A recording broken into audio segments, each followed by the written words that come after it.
ये जो मैथ है आप लोग को बारे में जानते हैं, ये थोड़ा सा आप लोगों का एक स्ट्रेट लाइन रिलेटेड प्रॉब्लम है। जैसे 3D है, 3D का जो स्ट्रेट लाइन होता है, क्योंकि 2D के बारे में हम लोग भी स्ट्रेट लाइन के बारे में जानते हैं, ऐसे 3D का जो स्ट्रेट लाइन है, 3D के स्ट्रेट लाइन बारे में ये वाला प्रॉब्लम दिया हुआ है। और देखिए ये वाला प्रॉब्लम करने के लिए बहुत तरीका है, ऐसा नहीं है।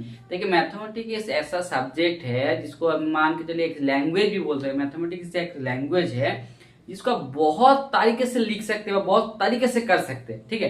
तो ऐसा भी ये मैथ है, हम आप लोगों को जो छोटा जो शॉर्ट मैथ में होता है, क्योंकि ये कॉम्पिटिटिव मैथ का एग्जाम है जिसको आप लोग आप जानते भी, जो EMRS में एग्जाम हुआ था, जो EMRS PGT का एग्जाम हुआ था उसी में आया था, ठीक है।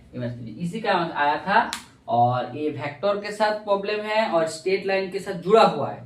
तो उसी प्रॉब्लम को चलिए देखते हैं कैसे सॉल्व करना है और कैसे आसानी से सॉल्व करना है, क्योंकि कॉम्पिटिटिव एग्जाम है उसको आप शॉर्ट मेथड में भी करना चाहिए क्योंकि टाइम ज्यादा नहीं रहता है, ठीक है। तो चलिए देखते हैं क्या दिया हुआ है। क्या दिया हुआ है देखिए, ए which of the flowing points, मतलब कौन सा points lie on the straight line, जहां पर स्ट्रेट लाइन बोल रहा है जब पासिंग थ्रू द पॉइंट, एक स्ट्रेट लाइन दिया हुआ है जो आपको पासिंग कर रहा है 2 - 3 5 and this is parallel to the vector, आपको दिया हुआ है I + 3j प्लस करके। तो ये जो है आपको एक क्या दिया हुआ है, एक स्ट्रेट लाइन दिया हुआ है जो a 2 - 3 5 से दिया हुआ है, एवं ये जो वेक्टर है, ये वेक्टर इज पैरेलल टू क्या होगा, जिसके डिस्टेंस कोसाइन है पैरेलल टू द वेक्टर, इस वेक्टर के साथ पैरेलल।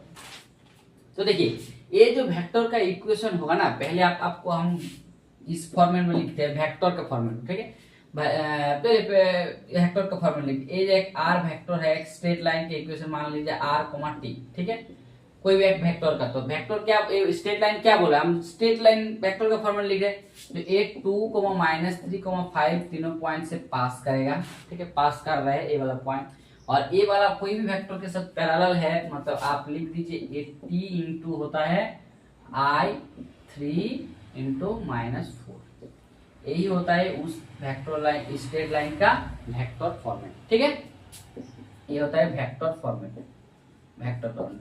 देखिए हम इसको पहले वेक्टर से हमको लग रहा है कि ये वाला आपको स्केलर से करेंगे तो और ज्यादा अच्छा है। कार्टेशियन में देखिए, कार्टेशियन में क्या इक्वेशन होगा, आप लोग सभी जानते हैं वेक्टर को कैसे। कार्टेशियन में इक्वेशन हो जाएगा x - 2/1 = y -3/3 = z -5/-4, ठीक है। तो चलिए देखिए यहाँ पर माइनस माइनस में क्या हो जाएगा, एक लाइन लिख दीजिए, x - 2 यहाँ पर y + 3/3 = z -5/4। ये जो स्ट्रेट लाइन दिया हुआ है, ये जो दे दिया स्ट्रेट लाइन का, आपको इक्वेशन हम निकाल भी दिया जी, ये वाला स्ट्रेट लाइन बोल रहे हैं ये स्ट्रेट लाइन कौन सा पॉइंट से पास करेगा, ठीक है। आपको एक चारों पॉइंट दिया हुआ है 2 3 5 0 1 2 3 0, चारों पॉइंट दिया हुआ है, कौन सा पॉइंट में। देखिए कोई भी एक पॉइंट आपको चेक करने के लिए, मान के चलिए ये जो पॉइंट है, मतलब कोई चेक करना है जब 2, 3, जब आप चेक करेंगे ना, ये सारा का मान इक्वल हो जाएगा। जब भी आपके इक्वल हो जाएगा ना सारा का मान, मतलब ये सारा का रेशियो एक जैसा हो जाएगा, तभी आपको पता चलेगा कि वो वाला पॉइंट इसका लाई करे। देखिए आप कैसे, हम मान के चलिए 2, 3, 5 लाई करे। चलिए बैठा कर देखिए, 2 बैठाएंगे तो देखिए पहले ऑप्शन फॉर ऑप्शन ए है, ऑप्शन ए में देखिए, ऑप्शन ए में टेक करिए। चलिए 2x का मान 2 बैठाइए, तो 2 - 2/1, y का मान 3 बैठाइए, 3 + 3/3, ठीक है। और z का मान देखिए क्या हो रहा है, 5 - 5/4। इसको कैलकुलेशन करिए, 2 - 1 का तो 0 डिवाइडेड बाय, कोई भी नंबर को 0 से डिवाइड करेंगे तो 0 आएगा। ये देखिए 6/3 = 0। देखिए ये तीनों रेशियो इक्वल हो रहा है, तीनों रेशियो देखिए अलग अलग है, इसका मतलब ए वाला पॉइंट इसमें लाइन नहीं कर रहा है, ठीक है। ये सबसे आसान मेथड है, ये देखिए तीनों रेशियो जब इक्वल हो जाएगा तब आपको पता चलेगा ये वाला पॉइंट इसको लाइन कर रहा है, ठीक है। For option A. चलिए ऑप्शन बी के बारे में आप लोग देखते हैं, ऑप्शन बी के बारे में देखिए, ऑप्शन बी में बारे में देखते हैं। ऑप्शन बी के बारे में बैठाइए, क्या दिया हुआ है, 1 0 1 2 बैठाइए, यहाँ पर 0 बैठाइए, 0 बैठाएंगे तो क्या होगा, -2/1, 1 बैठाइए, 1 बैठाएंगे तो क्या होगा, 1 बैठाएंगे देखो क्या हो जाएगा, 1 + 3/3, ठीक है। और यहाँ पर क्या दिया 2 बैठाएंगे, देखिए 2 बैठाएंगे तो क्या होगा, 2 - 5/4, देखिए यहाँ पर भी अलग अलग आ रहे हैं। देखिए एक लाइन कैलकुलेशन कीजिए, -2, यहाँ पर आ रहा है 4/3, यहाँ पर आ रहा है -1/4। देखिए तीनों अलग अलग आ रहा है ना, तीनों अलग अलग। मतलब ये बोलना चाहते हैं कि ऑप्शन बी वाला पॉइंट भी आपका नहीं हो पाएगा। ठीक है, तो चलिए ऑप्शन बी हम लोग चेक करते हैं। ऑप्शन सी के बारे में, ऑप्शन सी का, ऑप्शन सी ऐसे आपको जल्दी जल्दी इस तरफ करना है। ठीक है, हम थोड़ा सा धीरे धीरे कर रहे हैं क्योंकि बोर्ड में करा रहे हैं ना, ये आपको थोड़ा सा जल्दी जल्दी करना है, हो जाएगा। थ्री के बारे में देखिए, ऑप्शन सी के बारे में देखिए। ऑप्शन बी के बारे में देखिए, यहाँ पर बताइए 3 बाय क्या होगा, 3 - 2 डिवाइडेड बाय 1। ठीक है, और यहाँ पर 0 दिया हुआ है, इसका मतलब 0 + 3/3, उसका क्या दिया, 1 दिया हुआ है। तो बेटा ये 1 क्या दिया हुआ है, सॉरी 1 दिया हुआ है। 1 - 4 1 - 5, सॉरी यहाँ पर देखिए, यहाँ पर -4 था। ठीक है, -4 था, इसलिए हो जाएगा 1 - 5/-4। देखिए 3 - 2 इक्वल टू क्या होगा, 1/1। ठीक है, ये 3 डिवाइडेड बाई 3 1/1, ये -4 डिवाइडेड बाई 1/4। देखिए ये सारा का इक्वेशन क्या हो गया, इक्वल हो गया। मतलब 1/1 का वैल्यू क्या होता है, 1 होता है। सो ये सारा का वैल्यू इक्वेशन, मतलब आप ये सारा का वैल्यू जब इक्वेशन 1 आ गया ना, मतलब आप बोल सकते हैं जो ये तीनों पॉइंट सारा का वैल्यू इक्वल हो गया, इसका मतलब आपका जो ऑप्शन सी वाला है वही पॉइंट इस स्ट्रेट लाइन का ऊपर में लाई कर रहा है। इसका मतलब आपका आंसर हो जाएगा कौन सा, ऑप्शन सी वाला। आप आंसर डी भी चेक कर सकते हैं, देख लीजिए जो ए वाला पॉइंट, जैसे क्योंकि ये क्वेश्चन एमसीक्यू का है इसलिए ऑप्शन डी भी आप चेक करके देख लीजिए, जो ऑप्शन डी भी नहीं हो पाएगा। सो आपका करेक्ट आंसर कौन सा है, सो आपका करेक्ट आंसर हो जाएगा सी। ठीक है, चलिए नेक्स्ट मैथ के बारे में देखते हैं क्या दिया हुआ है। ठीक, नेक्स्ट मैथ के बारे में देखते हैं क्या दिया हुआ है। ठीक है, चलिए नेक्स्ट मैथ के बारे में देखते हैं क्या दिया हुआ है।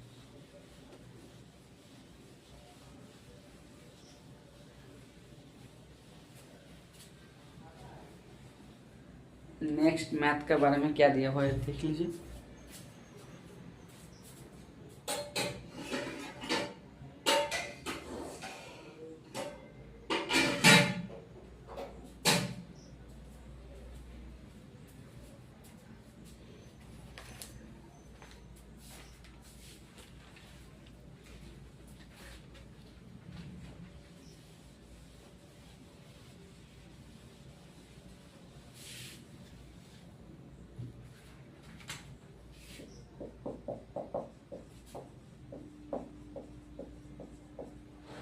Five horses are in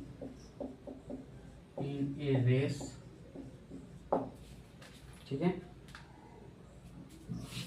mister A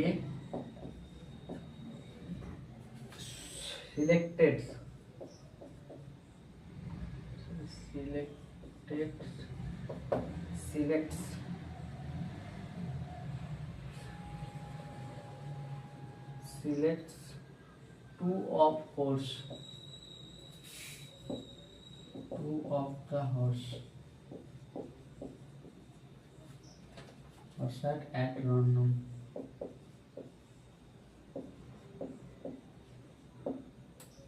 Two at random, ठीक है, and beats on them,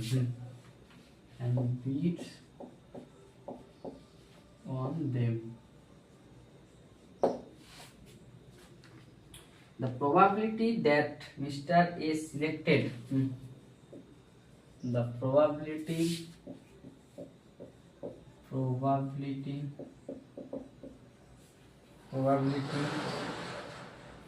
that Mr.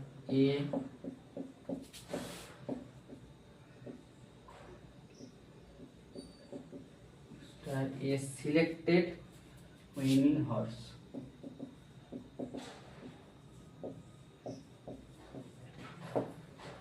Option A में दिया हुआ है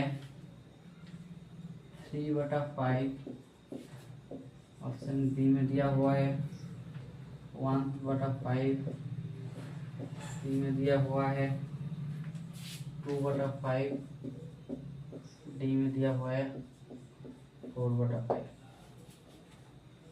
ठीक है,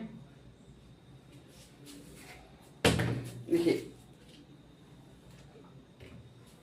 ये जो सेकंड मैथ है और ए मैथ का बारे में हम लोग सभी जानते हैं, पढ़ के भी देख सकते हैं जो किसका मैथ है। ये हम लोगों का मोस्ट, ऐसे बोल सकते हैं, मैथमेटिक्स का मोस्ट इम्पोर्टेंट एक टॉपिक है जिसको इंग्लिश में बोला जाता है प्रोबेबिलिटी। ठीक है, जिसको आप प्रोबेबिलिटी बोल सकते हैं। तो प्रोबेबिलिटी एक ऐसा चीज है, मतलब रियलिस्टिक में आप हर चीज को प्रोबेबिलिटी देखते, मतलब ऐसा कोई घटना बोलिए, आप ऐसा कुछ रियलिस्टिक बात बोलिए, ऐसा प्रोबेबिलिटी बिना हो ही नहीं सकते। क्योंकि प्रोबेबिलिटी एक ऐसा टॉपिक है, हम बोल सकते हैं जो मैथमेटिक्स का के साथ रियलिस्टिक को जोड़ने के लिए, मतलब मोस्ट इम्पोर्टेंट से भी इम्पोर्टेंट क्वेश्चन बोल सकते हो। क्योंकि हर चीज में प्रोबेबिलिटी है। प्रोबेबिलिटी एक, जिसका प्रोबेबिलिटी जितना है उतना होने का प्रोबेबिलिटी है। ठीक है, तो यहाँ पर एक मैथ दिया हुआ है, जैसे एक क्वेश्चन होता है, क्वेश्चन के तरफ से दिया हुआ है, मैथ दिया है। ठीक है, देखिए क्या बोला है, चलिए देखते हैं क्या बोला है। ये बोल रहा है 5 हॉर्स दिया हुआ है, 5 हॉर्सेस एक लिया हुआ है इन ए रेस, मतलब कोई एक रेस कंपटीशन हो रहा है जिसमें 5 हॉर्स दिया हुआ है। ठीक है, अब मान के चलिए ये 5 हॉर्स आपको लिया है, 5 हॉर्स लिया हुआ है। ठीक है, हम चलिए 5 हॉर्स को एक नाम भी दे देते हैं। ये 5 को हॉर्स है ना, ये 5 को हॉर्स का नाम है X Y Z W, X Y Z X Y W, sorry X Y W, X का नाम डब्ल्यू, इसका नाम जेड, इसका नाम ये पी। ठीक है, आप मान के चलिए ये आपको 5 गो हॉर्स है। ठीक है, 5 गो हॉर्स दिया हुआ है। उसमें क्या कर रहे हैं, उसमें जो मिस्टर ए है, अर्थात ये जो मिस्टर ए को एक आदमी है। ठीक, मिस्टर ए को एक आदमी है। ठीक है, तो कोई एक आदमी है, इसमें वो 2 को हॉर्स को सिलेक्ट किया है, 2 को हॉर्स, ऐसा मतलब ऐसा में आप कोई 2 को हॉर्स को जब सिलेक्ट करते हैं, मतलब इसमें क्या लेना है, 2 को, अर्थात इसमें कोई 2 को वो लिया है। एक बार देखिए, आपको 5 को कोई हॉर्स से जब भी कोई 2 को एलिमेंट, मतलब 5 को कोई एलिमेंट है, मतलब 5 को हॉर्स है, उससे आप 2 को एलिमेंट के चुन सकते हैं, तो उसका टोटल नंबर कितना आएगा बोलो तो, अर्थात 5, अर्थात टोटल में जो 5 एलिमेंट है। ठीक है, आप लिख दीजिए 5 एलिमेंट से आप 2 एलिमेंट चूज करते हैं, कितना तरफ से होगा, ये हो जाएगा 5C2, अर्थात आप इतना तरीके से 5 को हॉर्स को 5 को जो हॉर्स दिया है उससे 2 करके चुन के इतना तरीके आपको आ सकता है। ठीक है, तो 5C2 का मान निकालिए, क्या होता है 5 factorial divided by r factorial into n minus r factorial 3 factorial. तो इसको थोड़ा सा कैलकुलेशन कर दीजिए, ये 5 into 4 into 3 factorial divided by 3 factorial into 2 factorial. ठीक है, 3 फैक्टोरियल से काट दीजिए, 2 फैक्टोरियल का मान 2 होता है, 20/2 हो जाएगा 10। मतलब ये बोल रहे हैं जो ये मिस्टर ए है, ये जो 5 में भी 2 को लिया है ना, 5 में भी 2 को ले सकते ऐसे 10 तरीके से, मतलब ऐसा 2 पहले लिया एक्स डब्ल्यू, उसके बाद X Z, X Y Z, ऐसे 10 तरीके से ये हॉर्स को चुन सकते। ठीक है, तो मान लिया इसके बाद से चुन लिया, तो आपको आ भी गए 10 तरीके से। ठीक है, तो वो चुना कितना है, 2 को चुना है ना। उसके बाद देखिए क्या है, बोल रहे the probability mister A selected the winning horse. इसमें ऐसा कितना प्रोबेबिलिटी है जो मिस्टर ए सिलेक्ट करेगा विनिंग हॉर्स को। देखिए ये जो 5 को हॉर्स है ना, 5 को कोई रेस में ले रहे हैं ना, कंपटीशन में भाग ले रहे हैं 5 को, 5 को में विनिंग हॉर्स कितना होगा, विनिंग हॉर्स ये मान के चलिए विनिंग। देखिए ये मतलब आप ऐसा बोलना चाह रहे हैं ये 5 को हॉर्स में तो कोई एक विनिंग हुआ ना, ऐसा तो हो ही नहीं सकते। तो आप मान के चलिए कि ऐसा तो हो ही नहीं सकते 5 में फास्ट हो गया, ऐसा तो कब कंपटीशन का क्या खेल है। ठीक है, तो आप मान के चलिए, हम कोई भी मान लीजिए एक आपका विनिंग हॉर्स है, आप वो 2 चुना है, वो एक विनिंग है ना, ये वाला विनिंग है, और वो 2 चुना है, और एक तो क्या है, मतलब नॉन विनिंग, मतलब एक तो 4 को देंगे। मान के चलिए X Y Z W P, इसमें 5 में एक तो विनिंग है ना, कोई ना कोई, मान लीजिए एक विनिंग, वो क्या चुना, बाकी 4 को क्या से चुना, नॉन विनिंग से चुना है, तभी 2 को चुना है। सो टोटल प्रोबेबिलिटी क्या है, सो विनिंग प्रोबेबिलिटी कितना होगा, विनिंग का प्रोबेबिलिटी कितना होगा, सो विनिंग प्रोबेबिलिटी कितना होगा, विनिंग प्रोबेबिलिटी देखिए विनिंग जो क्या बोले सिलेक्टेड ए विनिंग हॉर्स, विनिंग हॉर्स है कितना है, विनिंग हॉर्स एक ही तो होगा ना, विनिंग हॉर्स कितना होता है, एक को ही जीतेगा। तो मतलब आप ये दो को सिलेक्ट किया है तो विनिंग हमें क्या होगा, पहले एक को विनिंग है उसमें 101 चुना है 1C1, ठीक है, और बाकी जो दो चुना है ना, बाकी 4 को है तो 4 को से कितना लेगा, 4 को से लेगा 1 को, तभी तो आपका हो गया। देखिए एक को और एक दो को, तो इसको कॉम्प्लीशन कर दीजिए। 1C1 का मान 1 होता है और इसमें 4 होता है, तो 4। सो आपका टोटल प्रोबेबिलिटी कितना हो गया, सो मिस्टर ए सिलेक्टेड कर रहे हैं, मतलब मिस्टर ए सिलेक्टेड क्या हो रहा है, विनिंग हॉर्स, अर्थात विनिंग हॉर्स को सिलेक्ट करने का प्रोबेबिलिटी क्या होगा, विनिंग हॉर्स का सिलेक्टेड करना। तो देखिए विनिंग टोटल फेवरेबल केस, मतलब total number of the case कितना हो रहा है, मतलब 10 को, total number of the case कितना है, 10 को मुझको यार है, ठीक है, और उसमें भी वो जो दो को चुना है उसका टोटल प्रोबेबिलिटी कितना होगा, मतलब टोटल मतलब दो एक जिसमें विनिंग हो, मतलब फेवरेबल केस कितना होगा, टोटल फेवरेबल केस कितना हो गया 4 को, तो 4/10 कितना होगा, 4/10 थोड़ा सा काट कूट कर लीजिए, 4/10 कैलकुलेशन करेंगे तो क्या होगा 2/5। देखिए आपका आंसर में जिसका ऑप्शन 2/5 है, देखिए ये 3/5 ये तो नहीं होगा, 1/5 ये भी नहीं होगा, 2/5 देखिए, मतलब यही आपका क्या होगा आंसर होगा। तो यही आपका आंसर है, जो 5 को हॉर्स को चुना है उससे मिस्टर ए दो को ऐसे मतलब हॉर्स को चुन लिया है, उसमें भी एक को विनिंग होगा, मतलब एक को हॉर्स आपका विनिंग होगा, मतलब जीता वाला जो जीतेगा वो ऐसा एक हॉर्स होना चाहिए, मतलब ऐसा एक प्रोबेबिलिटी ऑफ कंडीशन बोल रहा है। तो जैसे करिए जैसे दिया हुआ है, 5 को हॉर्स में भी आप 2 को कैसे ले सकते हैं, कितना तरीके से ले सकते हैं, 5 को हॉर्स को 2 को लिख सकते हैं 5C2 मतलब 10 तरीके से लिख सकते हैं।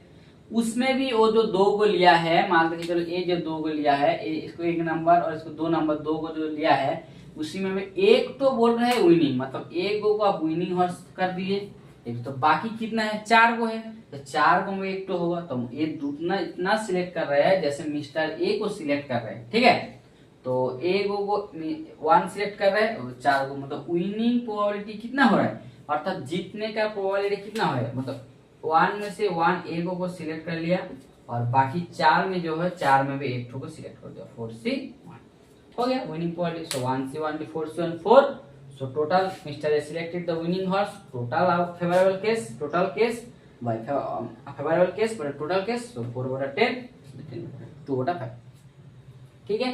ये प्रोबेबिलिटी अच्छा है और सही में सॉल्यूशन अच्छा लगेगा तो प्लीज वीडियो को लाइक शेयर और सब्सक्राइबर कर दीजिए। Thank you.